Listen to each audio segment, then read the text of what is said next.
Bulls Show daily podcast by and for you. All right, welcome back for another deep dive.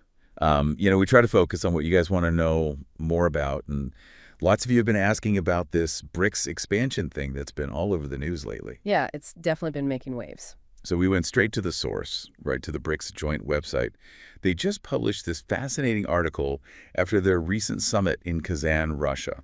Lots to unpack there. So to quickly recap, BRICS is this association of 5 big emerging economies, right?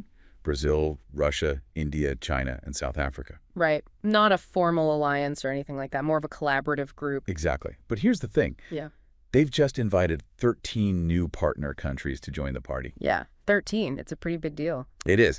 And, it really begs the question, is this a sign of, like, a shifting world order? Could this reshape global trade and finance? That's what we're here to explore. Definitely some big questions.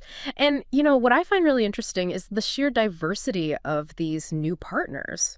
You've got major economies like Turkey and Indonesia in there, and then resource-rich nations like Nigeria.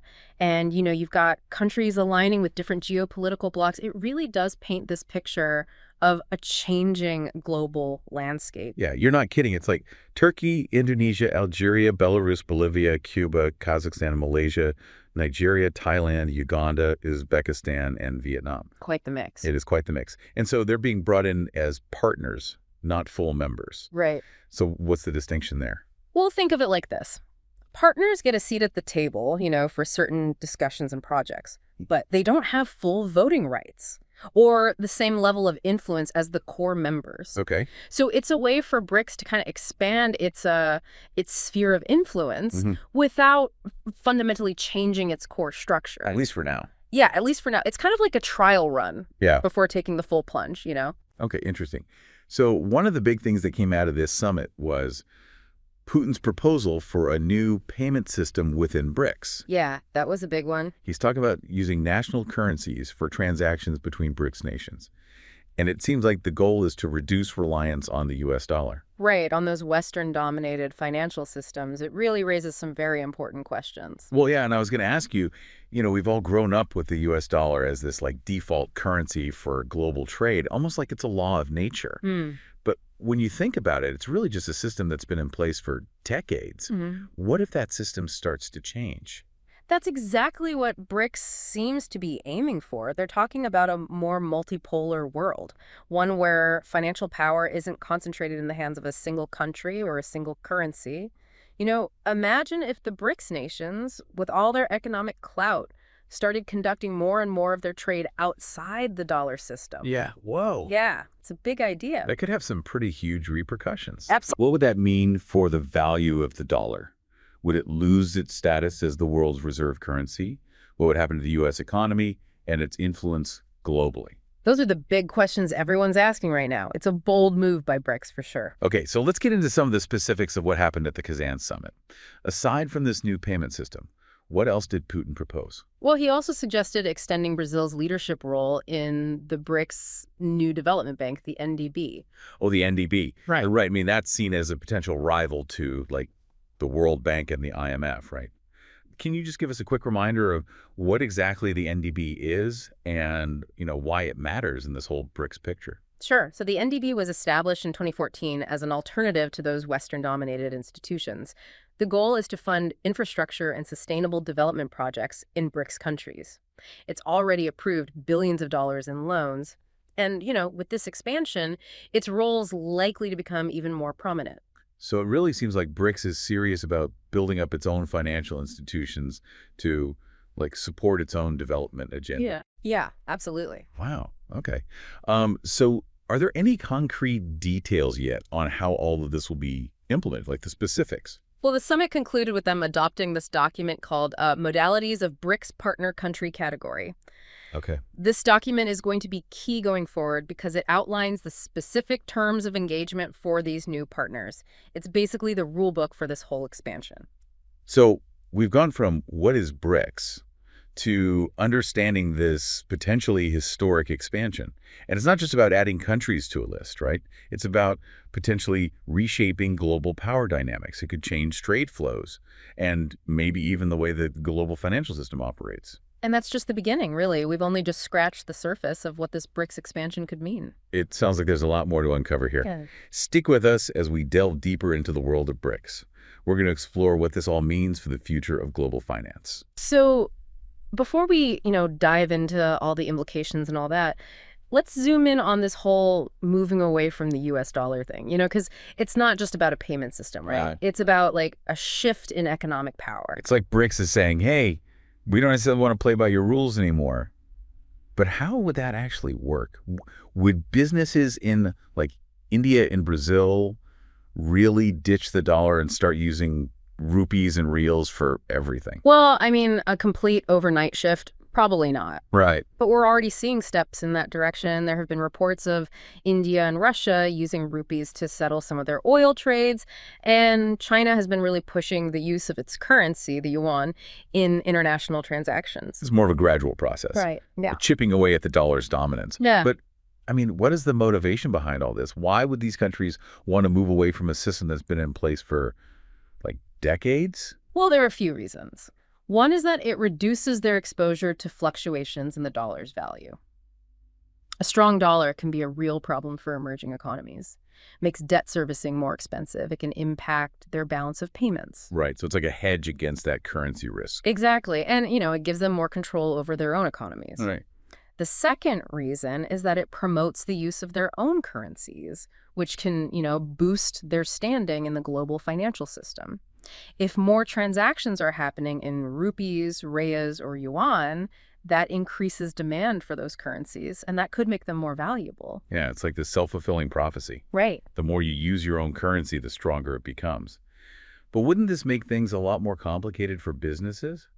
Imagine having to deal with all these different currencies. Yeah, there will be challenges for sure. But technology can play a big role here. We're seeing all these new payment platforms and fintech solutions popping up. They can facilitate transactions in multiple currencies, making it, smoother and more efficient. Okay, so it might not be a walk in the park, but it's definitely happening. It's happening. And the expansion of BRICS could really accelerate this trend, with more countries potentially joining and adopting this alternative payment system. I mean, the dollar's dominance could be seriously challenged. It's not just about the payment system itself, though, right? It's about a broader shift in economic power. As BRICS countries continue to grow and develop, their influence in the global economy is only gonna increase. Which brings us back to the NDB. We talked about Putin proposing to extend Brazil's leadership there. That seems like a pretty significant move. What's the thinking behind that?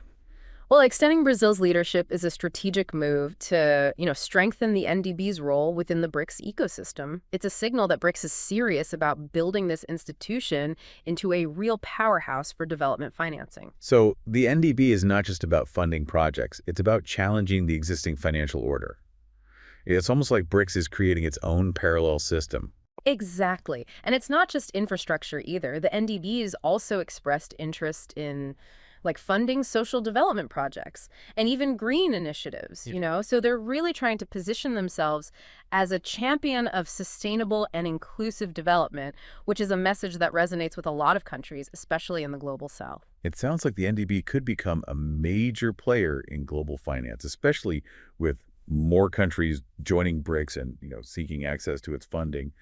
But let's be real, building a new global order isn't easy. There are going to be challenges. There's going to be pushback. Oh, absolutely. The vision of a BRICS-led alternative is appealing to a lot of people, but the road to getting there is full of potential pitfalls. Okay, so let's get into the tough questions. What are some of the biggest hurdles facing BRICS?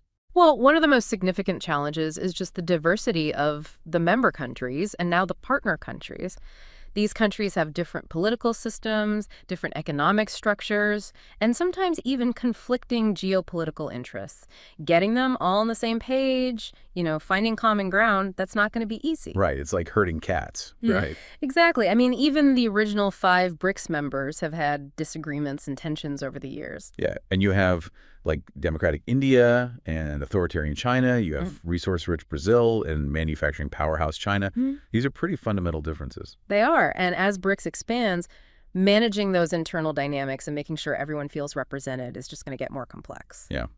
And then there's also the Western skepticism, right? Some analysts see BRICS as a direct challenge to the existing, like, Western-led global order.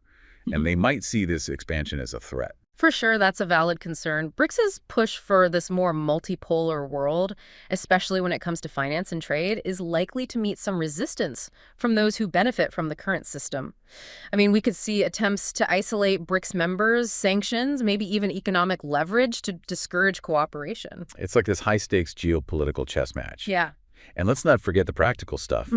Setting up this alternative payment system, getting the NDB to lend more, coordinating economic policies across so many countries. I mean, that's a huge undertaking. It is. It requires a lot of trust, coordination, political will, and those things can be hard to maintain, especially when you have external pressure and internal disagreements. Some of these countries have historically been rivals. Some have had territorial disputes. Can they overcome those differences to achieve this bigger vision? That's a lot to think about. So while there's a ton of potential here, there are also some serious obstacles to overcome. This is still a developing story. Absolutely, and that's what makes it so fascinating to watch. The decisions BRICS leaders make, the actions of these new partner countries, how Western powers respond, it's all going to shape the future of this bloc and its impact on, the whole global landscape. So where do we go from here? I mean, we've talked about the motivations, the potential, the challenges. What's the takeaway for our listeners? I think the main takeaway is that we're at a turning point. The old world order is being challenged. And these new centers of power are emerging. The BRICS expansion is a big part of that story. It's a bold experiment, and it could have some pretty far-reaching consequences. Yeah, it's a story that's still being written, and we're all part of it. So, stay informed, stay engaged, stay curious. Yeah, the world is changing, and it's up to all of us to shape the future we want to see. Welcome back. So we've really gone deep on this whole BRICS expansion, the motivations, the potential, and the challenges. But now I kind of want to shift gears and think about what this all means, like long term. What are the implications of this multipolar world everyone's talking about, where economic and political power is more evenly distributed?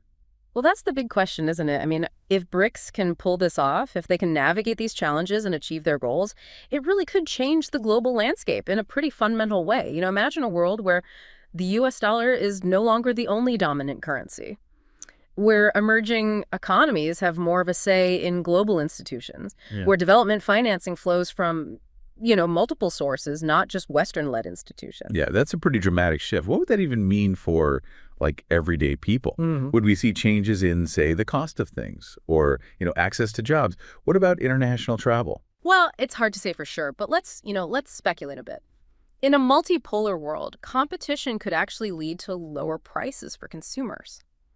Think about it. If you have multiple currencies competing, businesses have more options for trade and finance, and that could potentially drive down costs. So more competition could be a good thing. Potentially. But what about jobs? Would we see more opportunities or fewer? Well, that really depends on how countries adapt to this new landscape. Countries that are, embracing innovation, investing in education and infrastructure, positioning themselves as key players in this new world, those countries could see some pretty significant economic benefits and job growth. Okay, so it's not like a zero-sum game. Right. It's about being strategic and, like, seizing the opportunities. But, okay, what about global stability? Wouldn't this kind of multipolar world be more prone to conflict with all these different power centers competing? Well, that's certainly a possibility, right? But some people argue that a more balanced distribution of power could actually lead to more stability in the long run. In a system with one dominant superpower, there's always that risk of resentment and pushback from countries who feel marginalized. But a multipolar system where power is shared, that could potentially reduce some of those tensions. It's like that saying, power corrupts. Absolute power corrupts. Absolutely. Exactly. So maybe a little bit of healthy competition isn't such a bad thing. It might force countries to cooperate more, to, find common ground and solutions that benefit more people, not just a select few. Okay, so we've talked about this potential future. Maybe things are different. Maybe they're even better in some ways. But let's be real. Change is never easy. What are some of the risks, the downsides? Well, one thing is that this transition period could be pretty turbulent. As we move away from a unipolar world, there's going to be some instability, some push and pull. And then there are the practical challenges we talked about. Setting up these new systems, coordinating policies, building trust. Right. And, let's not forget about the potential for conflict. If countries can't manage their differences, we could see more geopolitical tension, even military confrontations. Yeah, that's definitely a risk. But it's not a foregone conclusion. The choices that leaders make, the actions of citizens, the willingness of countries to cooperate, all of that's going to determine whether this transition leads to a more peaceful and prosperous world or a more fractured and unstable one. It's really a lot to think about. So after this deep dive, what's the big takeaway for our listeners? I think the main takeaway is that we're at this really unique moment in history. Things are changing, the old order is being challenged, and these new centers of power are emerging.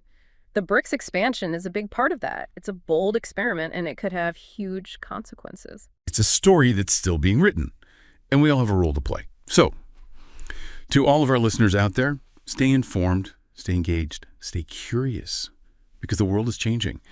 And, it's up to all of us to help shape the future we want to see. Thanks for joining us on this deep dive. We'll see you next time.